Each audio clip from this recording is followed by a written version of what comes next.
سائلكني وحلي هي يأجوج يا مأجوج وحال الشيقين لعذاب أيوه قرآن كان وحاكو عد ومدنا عن الله سبحانه وتعالى عذابين إله والرسول صدره وحجة اللي أوغو مركا محيط هاي صلبته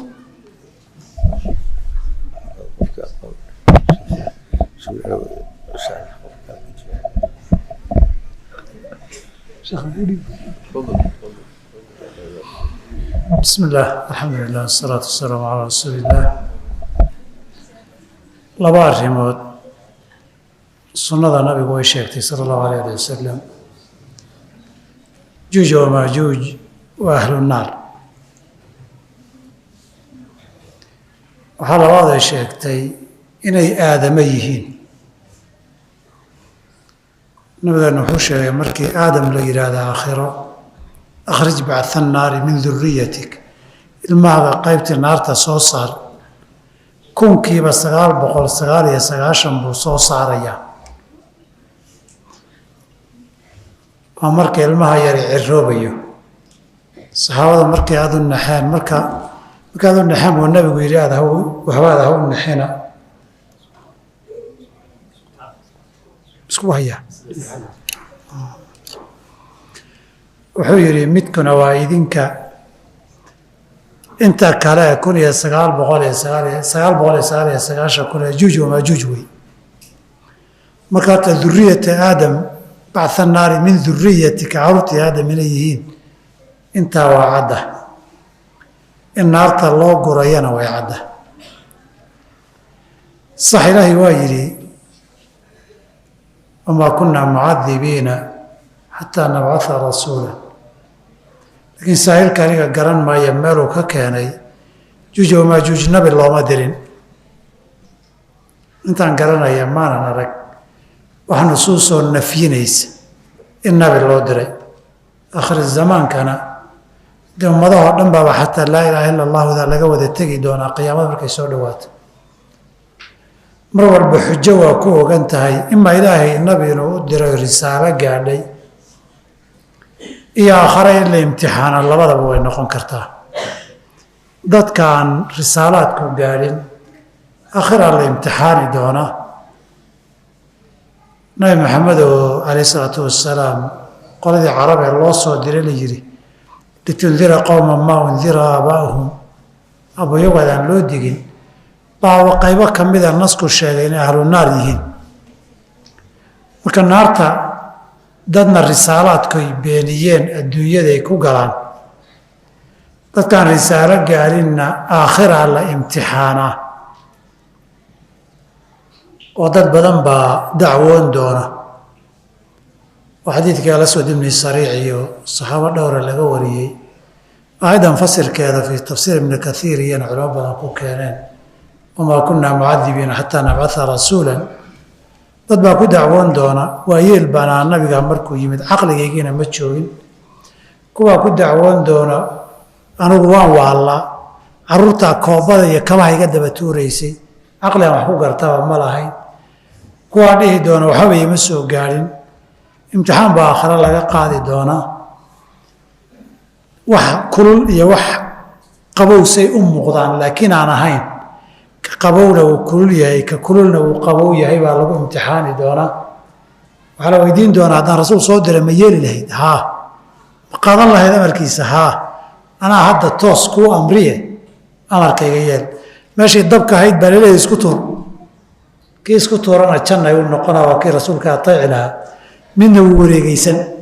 wuxuu dhihi cadaabi baan ka baqayey warma ateeci soomaadan dhihin haa gal wuu soo jeerayn marka maye anigoo kula hadlayaabaad saa tahay ee nabi haddaan kuu soo diray waad kasii daraan lahayde naartaa loo jiidi doonaa marka laynama dhihin xujo laguma oogin cadna anigu ma arag culimmadaa sheegi doonta ma xasuusto aakhare xujo lagu oogi maayo kuwa la imtixaanayo iyo ka mid noqon maayaanna laynama dhihin waxaana layna siiyey cidaan xujo lagu oogin aakhare lama cadaabo iyagoon xujo lagu oogin marka waa hubaan la cadaabi maayo imaanba in loo soo diray oo si kaloo ilaahay garanaya lagu gaadhsiiyey ay diideen وإما آخر أنت الله امتحانا إن يكون دادان دونان ويديدي دونان لوضع مدى النقطبة كله بحجة لهم عذاب دونان بالله توفيق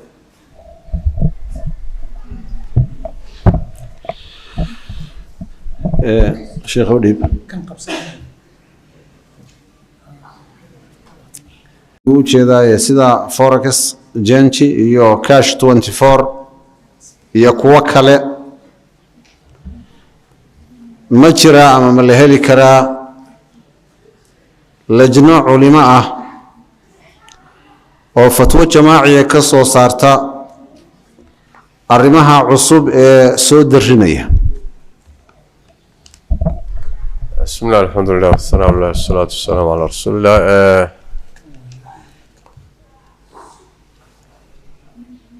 فتاوي جماعية ويشرانو عالم الإسلامي هيئات الفتوى باكرة مجامع باكرة مسايشة عصوبة معاصر كفتوى ذا وحيالان هذا إنه عصوبنا إنتو ذا بدن عالم الإسلامي ويصومر يعني علماء فتاوي بكليه inta badan culimada Soomaalidu ama si wada jiraan marmar bay wax soo baxaan marmarna si gooni culimadu uga hadlaan waxyaalaha cusub ee masaayisha dhaqaalaha ku saabsan ama umada wixii haysta marka mushkiladu marka ma aha fatwa la'aan ma aha mas'aladu mushkiladu cadayn la'aan ma aha laakiin mushkiladu wax weeye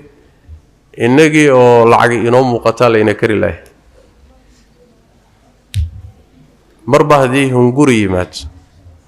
oo lagu yiraahdo meeshaasi waxoogaa baad ka helaysaa wadaad kasta haduu wax akhriyo leena kari maayo fataawi kasto jamaaci haday soo baxdana leena kari maayo ilaa aan ku jabno oo xoolaheeni la dhaco oo allo maxaa iigay ay ka dhacdo leena ma karaayo arintaas oo marxaati kameetiin bal in badan oo dadka kamid ah waxay leeyihiin warwadaadada fatwadoodu intayna soo bixin baan ka sii faa'iideysanayaa aan ka farq qabsado wadaadada u tiira hadle marka mushkiladeena waxa way waasici diiniga hawa adduunyo in hor ordaysa waana mid keenaysa mar walba inayna dhaco oo malaayiin dollar ama gaalo ama balaaya u gacan gasho hantideeni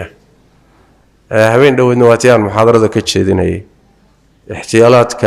مالية أدونك كتشري إنك سيدي إنو ساميسي مركا وحلو باهي هاي مركي أدونيسو إن المعاملة قشو أما كقيب قشو إنت هذا كنت لابسانين إسكوهو بالشريعة وهذا أقول لي هنا إسكباك هذا أقول لهينا فاسألوا أهل الذكر إن كنتم لا تعلمون علماء دواد هليسان وإذن لتشوغان والله حريري كرتان إنت هذا نقلين إسكوهو بسو oo xaraan ha ku dhaceen waxaan hadda caalamka ka jiray internetka iyo ganacsigiisa iyo kambaniyadiisa waaweyn sida qaalibka gaalay ugu gacan jiraan gaalay gacantooda ku jiraan wax gaala gacantiisa ku jiriya ganacsigiisana sida qaalibka waa xaraan saas daradeed baa culimada muslimiintu waxay yiraahdeen gaal hadaad la shirkoobayso shuruud bay u dhigeen waa gaaladii waagii hore waxyaalaha caadiga ka ganacsan jirtay waa kuwan hadda 95% waxay ka ganacsadaan waa xaraan waa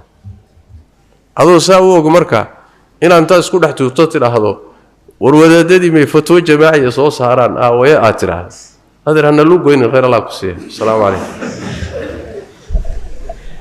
dictor Kuli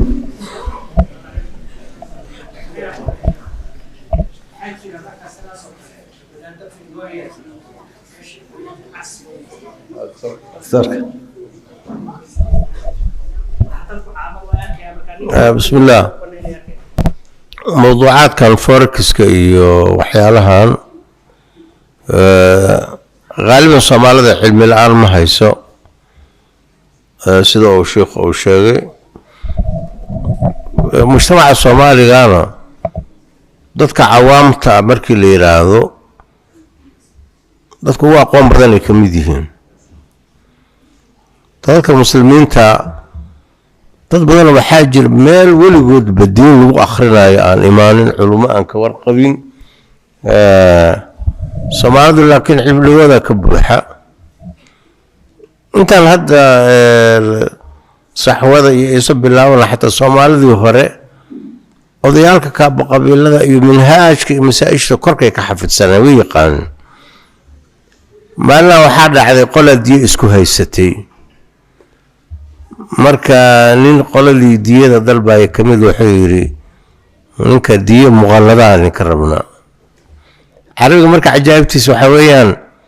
kelimada si u dhawaaqayso ay muqallada يعني إني ألقتها دوقي كموقتها نكى كلا وحو يري مركب وتلا وحال قليين وحرت بالمية وحرت الديال ورزكوله لكن مغالطة اللي قداير بالفرتبل ماشي مغالطة كرام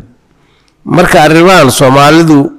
هذا مصر وكان مركب الجوق حلو كان عوام المصريين ده اسكبر عليه واسكف اللاحين وولقوا دين مالو برا ما إيمان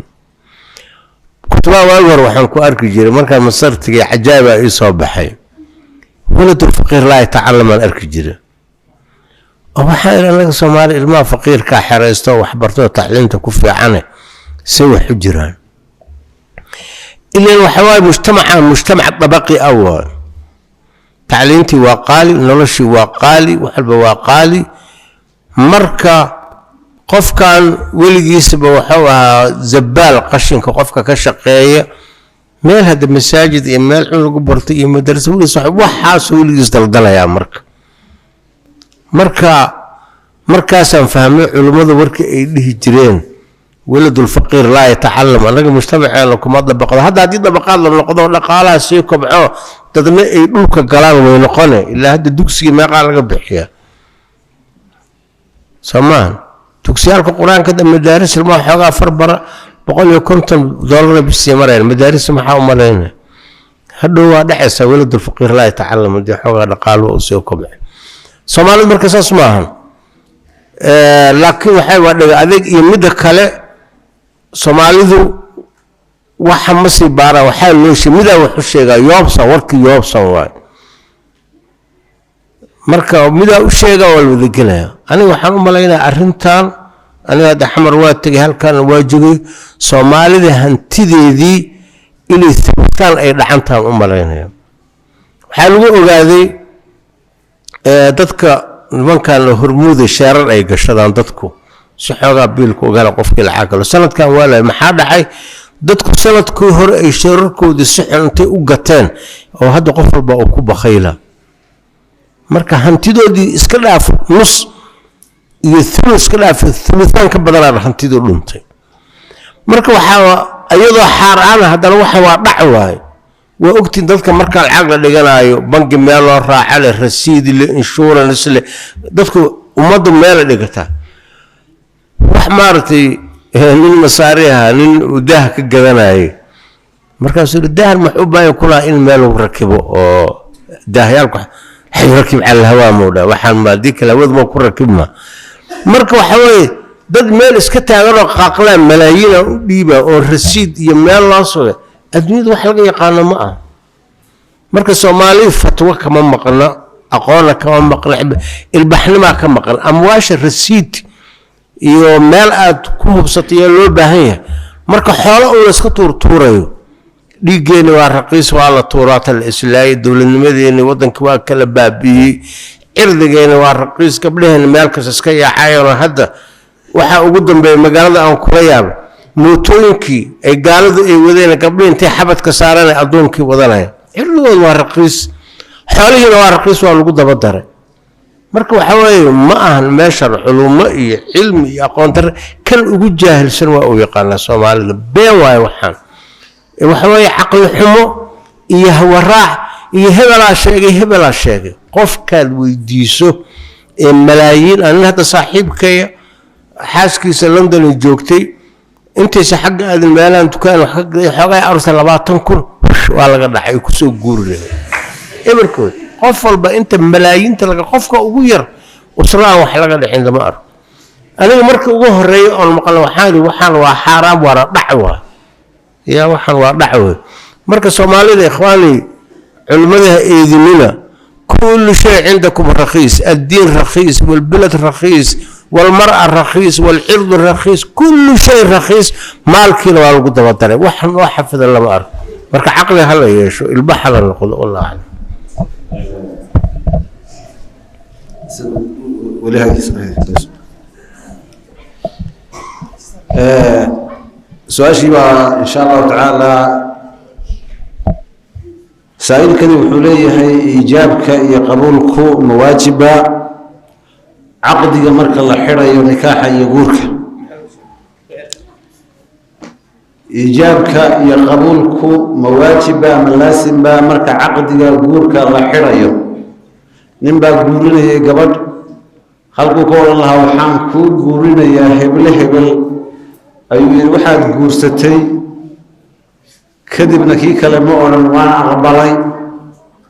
مركا محون نقول يا عقد قاسي هاد نكاح واحد حكومة سيدو كو أنصحيو دي وعرفي شرعي بابا دي عرفي أنا هدي ليقانو قفكو إنو مارتي إلا وليغو أساقا ولاية إسكاله إما وليغو إنو مركا أو إيجابك كانو يلاذو قبل أنكو قوريي ما أقبل شيء أسمو يلاذو وأقبل أما أو يلاذو أساقا قبل أنكو قوري وكو قوريي waxaas wixii aan ka dhaxaynay waxa duulada gabadha aad guursatay de wuxuu ka hadlay khabar maadi ah oo been ah goormuu guursaday soo maaha marka waxa weeye aqdiga insha wax la yiraahdo waayo insha waa maxay hadal aad bilaabayso marka de yaa wax insheenayo qofkii asagoo arinta lahaa marka waxay bictuka ما قالت وكائبي صوما تلزوجتك أما يجوري وكو جوري مركب وحي وحص على هين أنا قد عرف لو كمان لقانو كنت لو كمان لقانو تلك قاركود وحياله إسكسر يعني ما المحاد عليه لنا الكل ينفق آخر سنة ما قبل وجور سنة أوليالك مركي قبل لي أي دولين قبل ناس نسيه وايد نسيني خلاص فاتح ولا الظاهرين قبل وهم يرسل guri halgii hadda dadka la kala xaday arin dhacdo waaqaca waa Soomaa marka arimahaas laga fiirsado sababta waxa weeye sharciga waxa la raacay shay'a sharciga iyo urfiga nikaax sida carabtu u yaqaaneen ayuu maanta ma arkaysaa oo sharcigu u sugay marka culbada wax ku dari kara insha Allah taala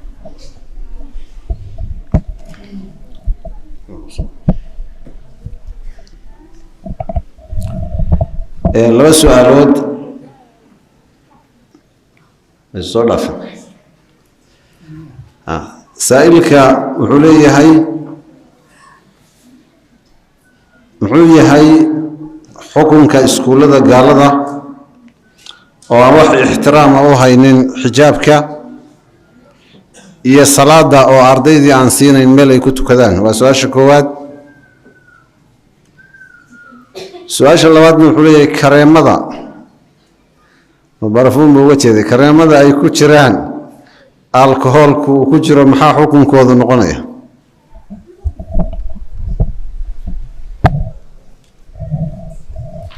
بسم الله الحمد لله صلاة اسكول لدى قاعدة اسكول لدى عن يا ودن كان نشوفنا دي وصدح قيود كوا موادا وزارة waxbarashada lagu dhigto kuwa ay muslimiin leeyihiin kuwa hay'adaha gaar iyo kristan ay leeyihiin iyo kuwa guud oo dawladdu leedahay oo dadka ka dhaxeeya iskuulada hay'adaha gaalada iyo kristanku ay leeyihiin iyo kaniisaduhu in badan oo kamid ah maadada lagu baray qaybta diintu waa kristanka intay ku yiraahdaan iskuulkani iskuul diimeed maaha yaa haddana ama cashir ahaan ama camal dhaqan ahaan ilmaha loogu barayaa suuxi bay istaagayaan waxyaabaha qaar bay qaadayaan iskuullada qaarkood markay cuntooyinkii cunayaan dhinacyadii saddexda istallowdee la taaban jiray baa la barayaa markii wax la samaynayo waa la ducaysanayaa baa la barayaa iyo jesus iyo waxbaa la ducaysanayaa dhacdooyin aad u fara badan baa ka yimaada ma jirto intaan ogahay baahi loo tago oo iskuul kaniisadeed ilmo loo geeyo oo bannaysa ma jirto waxbarashadii aada rabteen kuwa ay muslimiin leeyihiin oo gabdho laguna asturan yahay salaadahana la tukanayo haddii cunto la siinayana wax xalaala la siinayo haddii wax diina la barayana diin islaam la barayo yaa buuxa meel walba oo yaalla sa darteed ma bannaana ilmaha iskuullada kaniisadaha in la geeyo wiiliga gabarhtoona salaad ama ha loo diida ama ha loo ogolaado kala qaad ma leh dhaqanka meesha ka jiree la barayo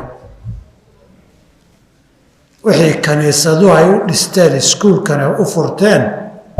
inay tooda fidiyaan wey nin akhyaarta magaalada ka mid ah wuxuu igu yidhi xaaskiisaa wiiluu dhalay geysay iskuulka waa sikulaa baa la yidhi oo diin ma aha maalinkii dambe cashiro diina loo dhigay hooyadii waa orodo way u tagtay maamuliya waxay tiri iskuulkan soo saa namaada dhihin haa waxna ilmaha u dhigtay wuxuu yahay wuxuu ku yidhi waxaan ku weydiiyey adigoo soo muslimitid haa dee iskuul adigu aad awoodaladood maamusho jirto waxoogay markii raashinka la kariyo waxbaa lagu daraa soo ma dhadhankiisa saameeye wax dhadhanka aad u dhex raaciso oo diintaada miyaad ka dayn lahayd buu ku yidhi waxay ku tiri maya intaan baan sameeyey anigaba intaan sameeyey intaa way marka cus baa looga dhigi carruurtu waa ammaano ilaalintoodana waa idinku waajib ilaahayna quu anfusakum wa ahliikum naaran buu yidhi ilmahan aad meelahan kaniisadaha geynaysaan ka daaya ilmihii waxbara kuwa muslim leeyihiin baa meel walba idiin yaallo idiin buuxa maxaad ilmahaaga kaniisada iyo ciisa ilaaha in la bara aad kala dooni ilaah intaa ka yaabtaan ilmahan aakhare waa la isweydiin doonaaye meelaha aad geenaysaan ka daaya su-aasha labaasha maxay ahayd waxyaabaha maadooyinka alcohol ku jiraan kareem keliya ma ahane barfuunnaa jira iyagana soo ma jiraan laba arrimood bay ku xiran tahay maadada alcoholku labadaana waxay isugu iman doonaan alcoholku ma nijaas baa mise ma ah hadduu nijaas noqdo goormuu nijaas noqonaya waxaana ka horeysa intaas waxyaabaha alcoholku ma maandooriya mise ma aha qoraalka u qiimo badnaa aan aqriyay wuxuu ahaa doctor maxamed cali ilbaar baxhigiisa alkuxuul oo cuntada iyo dawooyinka lagu daro wuxuu u qaybiyey 3 qaybood hal maandooriye ah iyo labaan maandooriye lahayn ee sun ah waxyaabaha sunta ah waxbay dilaan laakiin ma dhalaan maadada maandooriyaha ah hal midina hal noocna waxay yeelataa maadada maandooriyaha ah majalladii majmacu lfiqhi raabitada lagu taabacay baxhi ilaa 70 iyo 100 bay isu dhexeeyeen oo waqtiga ay u dambeysay haddii la yidhaahdo haddaba qayb aan maandooriye noqon baa jirta xaaraantinimo ma ahanee baabu najaasa ma yaallo baabu najaasa hadduusan olinna isticmaalka xaaraantunbaa xaaraan noqone kareem iyo cadar baa nijaasoobay iman mayso qaybta maandooriyaha noqota waxay farac ka tahay xukunkeedu khamrigu ma nijaasa mise waa xaaraam keliya waxyaabaha maandooriyaha waxay isugu jiraan laba kuwaan muran ka taagnayn inay xaaraan yihiin laakiin aanay najaaso ahayn oo wax kastoon sida biyaha ahayn xashiishadaa ka mida kuwa geed ahaan loo beera iyo kuwa budada iyaa ka mida iyo kuwan khamriga lamidka ahee waxyaabaha dareera ah oo khilaaf iyo muran ka jiro haddaan dhahna waa nijaasna baxi kala imanaya haddaan dhahna najaaso meehe waa xaraam sida culimo badan qabaan daahirka nusuustan aniga iila dhowna nijaas meehe waa xaraam sa haddii la yidhaahdo kareem iyo cadartoona koxool yaroo baasanteejoo lagu daray waxba u dhimi maayo halka haddaan ka gudubna fiqhan oo nidhaahno maadada alkoxoolkii waa maandooriye nisbada maandooriye ay ku noqoto nisbadu saamayn ma leedahay basanteejka ku jiraaye saamayn ma leedahay waxaan ognahay maadada maandooriyaha ah marna way yar tahay marna way badan tahay qadar maandooriye haddaynan gaadhin wax ma xaaraantinimayso cuntadii casiir baa la samaysan jiray xilliga nabiga calayi salatu asalaam casiirka waxaa loo samayn jiray dee warshadahana wax isku shiida ma jirin naqci baa la yihahdaa la samayn jiray biyaa la dhigi jiray weel cashuur iyo lamida timir iyo zabiib iyo waxbaa lagu dhex ridi jiray waxoogay baa loo dayn jiray intuu ku radaya si fiican biyuhu ugu jalcayo kadib baa la walaaqi jiray kadibna waa la cabi jiray 3 maalmood baa loo ogolaaday waddan kulula waa joogeen galabta saddexaad hadday dhaafaan waa la daadin jiray waayo subaxa dambe karkiiba wuxuu gaari jiray heer maandooriye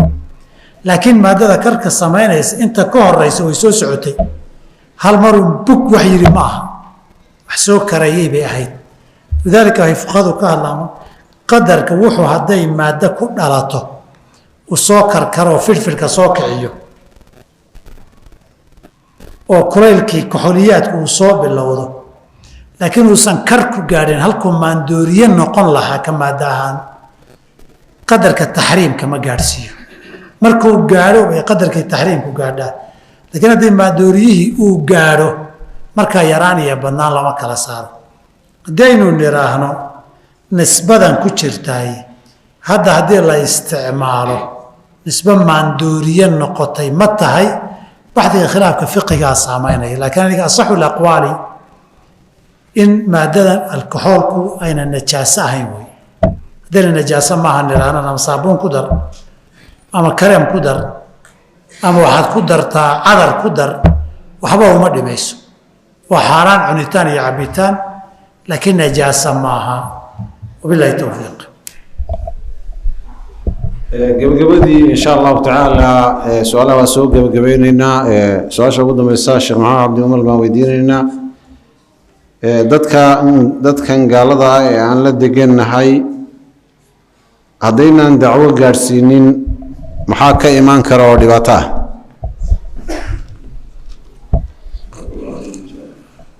bismillaah dacwada faafinteeda iyo in dadka la gaadhsiiyo gaalada towxiidka la gaadhsiiyo muslimiintana dembiyada iyo xumaanta looga digo khayrkana lagu booriyo alamru bilmacruuf wannahyi cani lmunkar waa mas-uuliyad ummaddani ay wada leedahay kuntum khayra ummatin ukhrijat linnaas si guud way inaga dhexaysaa si gaarana waxaa la rabaa koox inaga mida inay isu taagto waltakun minkum ummatun yadcuuna ila alkhayri ila akhiri ilaaya haddii marka mas-uuliyadda la dayaco dadkii gaalada ahaa oo diinta in la gaadhsiiye ay tahay aynu ka gaabinno ismi iyo dembi baa ka imaanaya waana laysu qabsanayaa ismigaa iyo dembigaasina wuxuu saameynayaa cid kasta oo hawshaa wax ka qaban kartay oo ka gaabisay hadduu cilmi yahay ninkii cilmi lahaa ka gaabiyo haddii ninkii dhaqaalaha lahaa ka gaabiyo haddii ninkii madaxda ay awoodda haystay ka gaabiyo cid kasta oo ka gaabisay arrintaasina mas-uuliyaddeedu ay saarnayd dembiga qeyb buu ku yeelanaya waxaana laga yaabaa dadkaasi inay aakharo ilaahay inugu dacweeyaan marka dadkaa diinta hala gaadhsiiyo towxiidka hala gaadhsiiyo inay soo islaamaan way fududahay guryaheennay ka wada shaqaynayaan xafiisyadii iyo kambaniyada inooga shaqeeyaan haddii aynu muxuu ahay aan diinta gaadhsiin weyno in laynagu ciqaabaa dhici karaysa oo cuqubadu xitaa aakhara aynan daahinba goor baa Cielo waan maalin tegay marka Soomaalida Cielo degan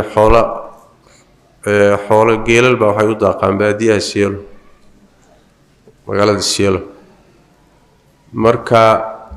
nimankan qaaqaawanay la yiraahdo maxay ahayd Turkaanada iyo kuwa noocaas oo kale inta isu bahaystaan bay geela ka dhacaan oo laayaan nin odaya marka iiga taariikhiyo wuxuu igu yiri Soomaalidan geela laga dhacayo Turkaanadu leynayso cuquubadii Turkaanada haysa buur sababtu wuxuu yiri Soomaalidu ganacsatay ahayd Cielo waxa looga talin jiray Northeastern Soomaaliya waagii hore yani cadaanka waagii gumaystiga cadaanka marka Soomaalidu wuxuu yiri intay halkan badeeca kaga rartaan Turkaanada ayay waxay ku geysan jireen ilaa Soomaaliya way raranayaan sida muxuu ahaay geelasha iyo awrta iyo loorarto bay u raran jireen hal kelimo oo tawxiid oo meena sheegin buuri way ku shaqeysteen Soomaa gaalnimadiina way u daayeen maanta wuxuu yiri maanta hadday islaamin lahaayeen dad walaalahooda garab taagan bay noqon lahaayeen laakiin inay geela ka dhacaan waxa keenay tawxiidkii bayna gaarsiinin buuri adduunyahan bay ugu shaqeysteen inaguna sidoo kale haday aan ku shaqeysano adduunyaha ugu shaqeysano inaan mas'uuliyadii diinta iyo tawxiidka gaarsiin waxa dhici karta in Ilaahay nagu salido soo ay xuquuq bay nagu noqotaba marka walaalayaal hawshaasi mas'uuliyadii xil inoo taalo waaye cid walba ha iska xil saarto hal ruuxa soo islaami laan yahdi Allahu bika rajulan waahidan khayrun laka min humrin 'am adduunka waxa ka qaalisan ma jiro inuu hal ruux Ilaahay sabab kaaga dhigay soo islaamiso aad bay u badan tahay marka mas'uuliyadda iyo xilkaasi aynu qaadan insha Allah taala aan ku dadaalo jazakumullahu khayr assalamu alaykum jazakumullahu khayr wa sheekhu oo dhameeyay ashaqtu waa muhiim waaye waxyaalaha jirana horta kufrigu kala adag yahay adduunyada kufriga ugu adag waa kufriga reer galbeedka waa kufri ay kugu qasbayaan macal ilmahaaga iyo naftaada dadkan hadda Kenyankana dad maaragtay shacabkooda cadaa'iyiina ma ahan dad iska biisuul oo iska nabadeed waaye Soomaalida waxay u arkaan dad isku midab yihiin ayna isfahmi karaan marka in islaamka la gaarsiiyo waliba kuwoodii islaamana maanta ma arkaysaa haddii la dhaqaalay karo oo loo kaalmeyn karo maaragtay loo kaalmeeyo si ay islaamnimadooda ay u haystaan taas aad iyo aad marka u wanaagsan waxyaalaha nimankan xadaarimadahi islaamka ay meel kasta ay ku gaarsiinayaan Soomaalida ugu duwan yihiin ay dadku ay dhex galaan way ka guursadaan oo waa la dhaqmaan iyo markaasay dadkan hadda aad arkaysaan maaragtay xeebaha degan ama Mombasa dadkaas ama xumaariintii waa dhex galeen waa ka guursadeen carabay ka dhigeen xogaa la ka xad moodaa Soomaalida cunsur maaragtay oo xogaa dhinac u socdo inuu yahay marka haddana hadda ma dhahayo yani aad guurkooda ha loo badiye laakiin diinta in loo maaragtay loo la gaarsiiyo kii islaamana maanta ma arkaysaa loo kaalmeeyo waana sida uu sheekhu u sheego dadkan waa dad dhulkoodii baa lala shaqaystaa waa lala degan yahay dad hadda cadaa'iyiin oo hadda cadowtinimadan ay ka muuqto maahan dad diintan ixtiraam maaragtay macallimuu ku dhahayo ixtiraam uu ku jiro waayo marka in maaragtay nicmadaas lagu shukriyo oo iyagana loo gargaaro sidoo sheekhu sheegay aad u fiican tabaarakallahu fiik إن شاء الله تعالى وختمنا واجب جبيسنا مسؤولية داسي ومسؤولية ضمان مجتمع عودن صارن كرهان دليل ردينا jaamacaadkii baad la dhiganaysaan iskooladii baad la dhiganaysaan xafiisyadii baad la joogtaan kambaniyadii baad kala shaqaynaysaan qofku marka uu luqo ahaan ay is afgaranayaanna dadka laba waliba inta ay isku luqada tahay ummadda kale way isaga dhow yihiin marka dowrka idinku qaata dhalinyaro ahaan ardayda jaamacadaha idinla dhigata gaadhsiiya kuwa iskuullada idinla dhigta dacwada gaadhsiiya kuwaad kambaniyada ka wada shaqaysaan gaadhsiiya ilaahay waxaan weydiisanaynaa subxaana wa tacaala towfiiqda inuu waafajiyo allahuma aati nufuusana taqwaha wazakiha anta khayru man zakaaha anta waliyuha wamawlaaha اللهم إنا نسألك إيمانا كاملا ويقينا صادقا وقلبا خاشعا ولسانا ذاكرا ورزقا طيبا وعملا متقبلا وعلما نافعا وجزاكم الله خيرا من نقول السنة وذيني وقدم بيسي إن شاء الله تعالى خيرك يوناك هالو ترتمو سيدا ندواتك إيو محاضراتك قد سوى حادرتنا دروس علمك إيو هدي له يكون خيرك لما أنها لقوا فايديستو وجزاكم الله خيرا